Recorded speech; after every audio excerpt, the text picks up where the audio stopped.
On this episode, we welcome Anna Rodriguez of the Burnout Book. Atlas All Access starts now.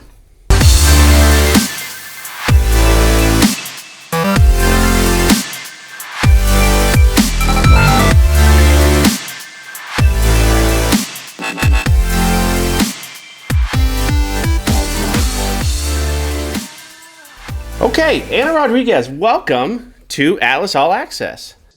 Thank you. It's so nice to be here with you guys virtually.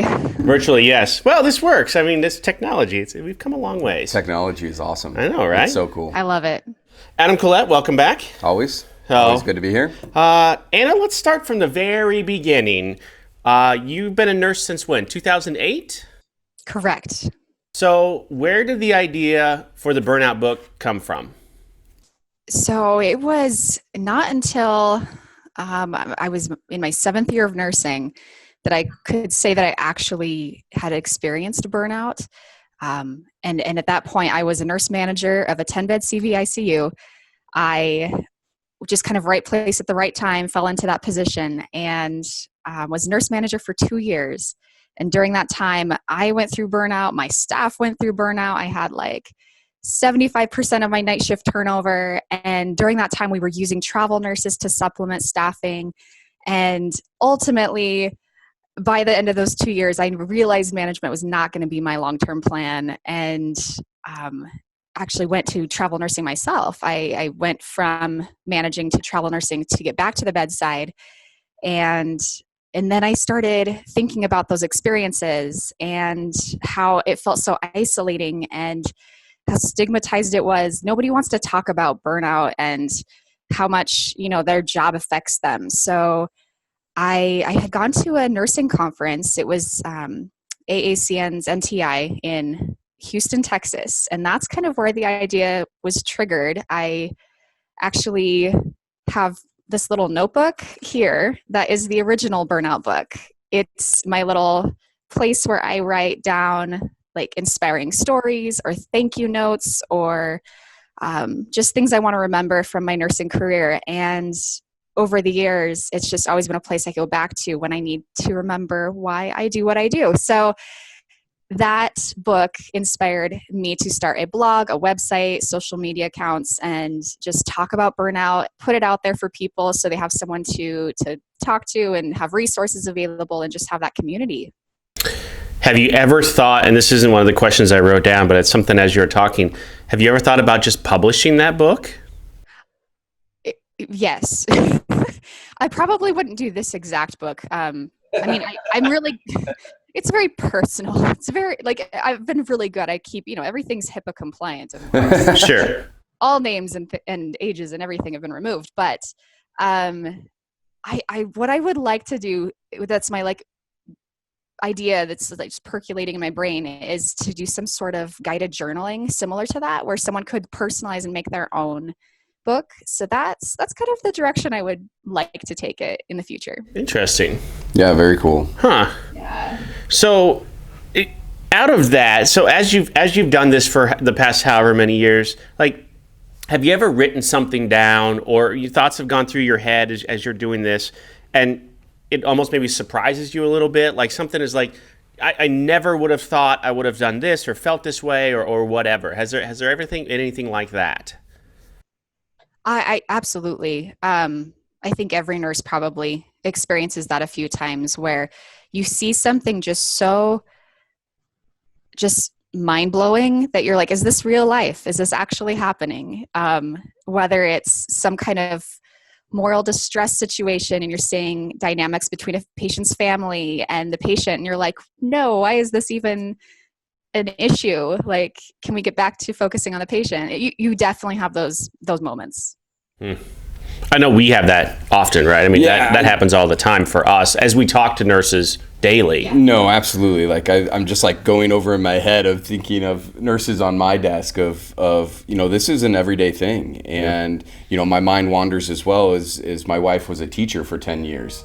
And, it relates to her as well. She had burnout days where, it's just so much is going on. And if you could just teach, or if you could just be a nurse, it would be awesome, because you're driven by that, and you want to be the best nurse, but there's so much else that goes on that challenges you and causes you to have burnout. It makes total sense. And I love that idea, like you said, about maybe making it a journal spot of, telling one of your stories, and then, it makes a journal spot of then, sometimes it's just getting it off your mind and writing it down and saying what happened helps you get through those hard times as well. So I think that's a super cool idea.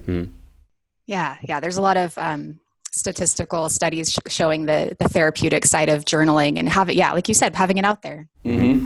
Is there any, as you've done this, and I'm sure there probably is, are there any constants that keep coming up over and over and over again that you think, okay, I mean, there's a pattern here, there's a reason for this repetition? Yeah, absolutely. Are you talking from like a burnout perspective as far as like things that keep triggering it? Yes. And they're just going to be the most common ones that people encounter. So anything to do with staffing issues, when you're understaffed and you're overworked, like that's always going to lead to that physical exhaustion. And then ultimately the mental and emotional exhaustion that can come with it, that all leads to burnout. So staffing is a big topic. Things like having a healthy work environment, and that could entail, having an organization that supports you from a leadership perspective, having coworkers that support you, getting rid of any lateral violence, any coworker drama. Those are all things that can like repetitively lead to burnout. And I feel like once you've been in that spot once, I feel like you're more prone to getting there again. Just my own personal observation. I can see that too, especially from our side, from a staffing point of view. Yep. Like that once it happens once, twice, 3 times, then it's maybe not an anticipation thing, but it's like, here we go again, right? Sure. No, and I think it's cyclical. There in no way that you can control it. Hearing you talk about it, Anna, it's you've been on all sides now. You've been the staff nurse, you've been the manager, you've been, obviously the traveler as well in this instance. And so you've seen it on all sides. And I think if you think back on it, is there anything you could change to make it better? I don't think you can. Or, I mean, do you come up with ideas of, I could have done it differently? Or is it just cyclical that it's going to happen and everybody has to work through it together? Yes, to your question. No, I think definitely I would have approached things differently had I kind of known what I know now. But it's the sort of thing where it's going to keep happening. You're still going to have issues come up. You can't get rid of stressful situations in a hospital environment. That's impossible. So it's all about how you deal with it, how your organization deals with it, the support you have to get through those moments. Sure. And that's a big piece of what you do right now, right? Is it's not just, hey, let's talk about burnout. Let's talk about how you get through it and how you work through it and what are some of the coping mechanisms and that type of thing. Correct. Yeah. I think for me, I see it as things an individual can do, things an organization can do, and it has to be two-handed. Like you can't have one without the other. So I met you for the first time just a few weeks back here in Omaha. You spoke at the Healthcare Travelers Take Omaha convention, or first convention. Conference. There we go. That's what I was looking for. It was a great event. It was a lot of fun, and you did a great job, I think. And that was your first event, is that right? That was the first time you ever spoke? Yeah, first time public speaking in that setting. I have a few more coming up for nursing conferences later this year, so it was really good to have like a very friendly environment to do my first public event. Is that something you want to do more of now? I would love to. I think I have a story that's relatable, and I love hearing other people's stories and just making, resilience, self-care, burnout, all those things a little bit more transparent and open. So yeah, if there's avenues to do that, like I'm looking for them for sure. Yeah, I think just talking to nurses or thinking about, once again, going back to my desk or the people that I've worked for, is there's a large group of asking why are you traveling? Mm-hmm. And I would say this is one of the biggest ones. Mm-hmm. I've been in the same job. I've been working with the same people. I'm burnt out of what I'm doing. I need a different atmosphere. Yep. And those kind of things. It's totally relevant. Totally. Mm-hmm.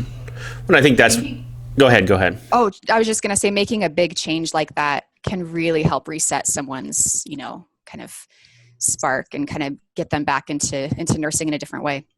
It was just in a different podcast recently. Someone asked me that question, like, what's the health of the travel nursing or just travel healthcare industry in general right now?